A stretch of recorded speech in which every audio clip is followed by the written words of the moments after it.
ముత్యారెడ్డి గారు తెలుసు, మన ధర్మశ్రీ గారు తెలుసు, అమరత్ తెలుసు, ఇక్కడ ఉన్న పెద్దలందరూ కూడా ఇక్కడ విషయాలు అన్ని కూడా తెలుసు. ప్రత్యేకించి విషయం ఏంటంటే వస్తున్న లాభాలు నష్టాలు అవి అప్ అండ్ డౌన్స్ అవి వస్తుండే. కానీ ఇవాళ ఇక్కడికి వచ్చిన తర్వాత చూసిన తర్వాత తెలుస్తుందంటే ఇది మానవ తప్పిదం. ఇది ప్యూర్లీ ప్రభుత్వం తాలూకా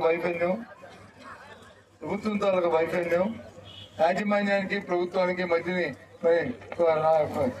లేకపోవడం, సంబంధాలు లేకపోవడం, ప్రభుత్వం నిర్లక్ష్యం వహించడం, రైతుల పట్ల వాళ్ళకి చిత్తశుద్ధి లేదని నిదర్శనానికి ఇప్పుడు కనిపిస్తున్న ఈ తాలూకా ఈ డాక్టర్లు అన్ని కూడా ఇవన్నీ కూడా చాలా బాధ అనిపిస్తుంది. గొప్ప చెప్తుంటారు.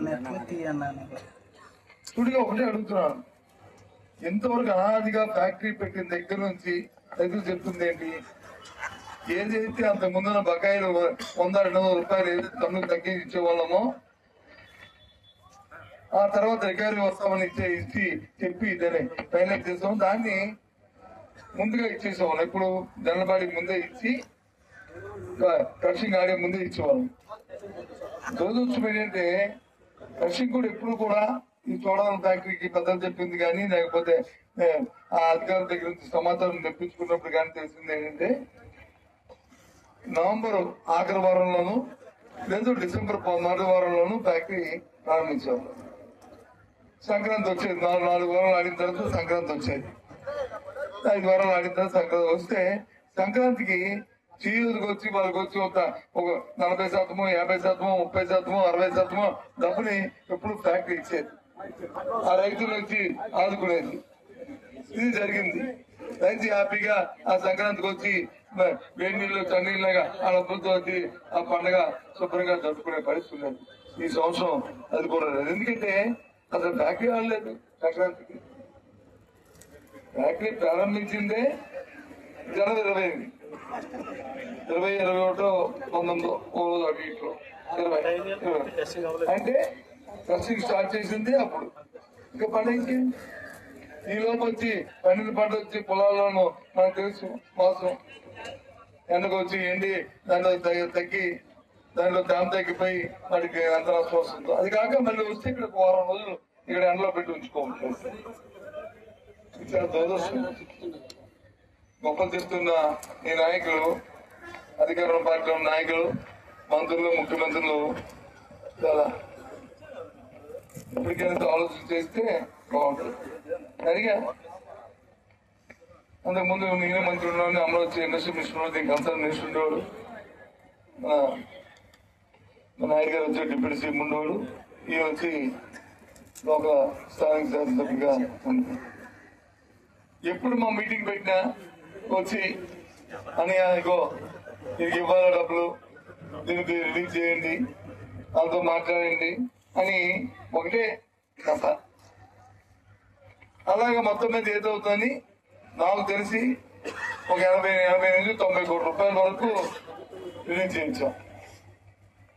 ఉన్న బకాయిలన్నింటినీ కూడా తీసుకెళ్ళాం. ఏదో ఒక బ్యాంక్ బకాయి తప్ప, సబ్జెక్టు కలెక్షన్ ఒక బ్యాంక్ బకాయి తప్ప మిగతా ఏ బకాయిలు లేకుండా ఫ్యాక్టరీని క్లీన్ చేసి అవి అప్పచెప్పాం.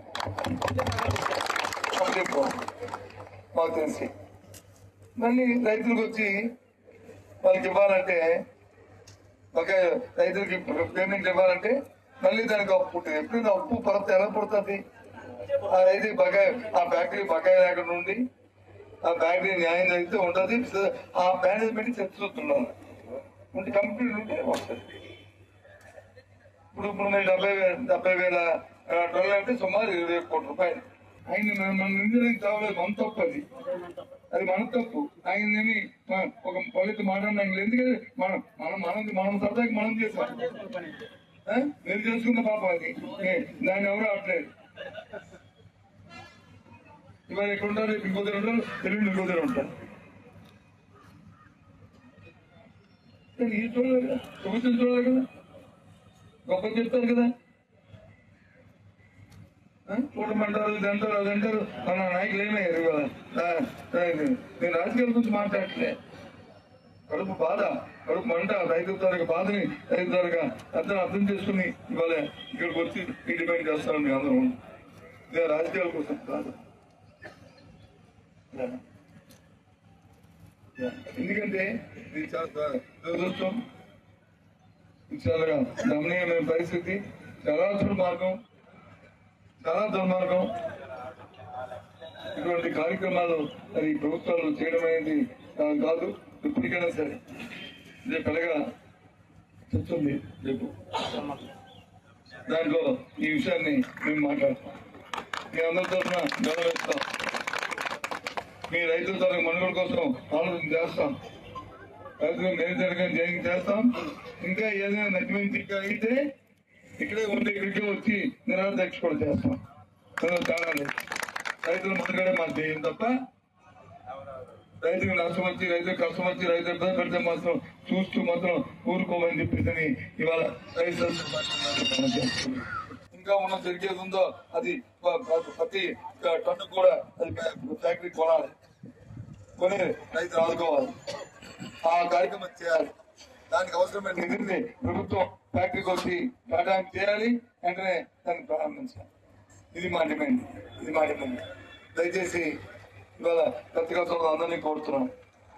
ఇదేదో రాజకీయ ఉపన్యాసాలు, ఇదేదో రాజకీయాల కోసం వచ్చామని దయచేసి ఎవరు భావించొద్దని కోరుతున్నాం.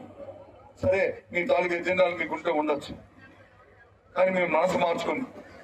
మీ ఎజెండాను కొద్దిగా పక్కన పెట్టి రైతుల కోసం, రైతులు చూస్తున్న మీరు ఎక్కచ్చిగా పడుతున్నాయి కష్టాలని, అవసరమైతే మీరు గ్రామాలకు పోయి అక్కడ వాట్సాప్ తెలుసుకొని ప్రభుత్వాన్ని సంతరించినట్టు చెప్పాలని మీడియా సోదరులు కూడా, పెద్దలు కూడా, మీడియా మేనేజ్మెంట్ కూడా మన మనసాక్షిగా కోరుతున్నాం. దయచేసి మళ్ళీ నేను ఈ సమయం రేపు అయిన తర్వాత, శాసనసభ అయిన తర్వాత పరిస్థితులు మారుతున్నాయో లేదో చూసుకొని మళ్ళీ అవసరమైతే మళ్ళీ మీ అందరూ మీ దగ్గరికి వస్తామని తెలియజేస్తాం. Okay. For more videos like this, subscribe Big TV channel.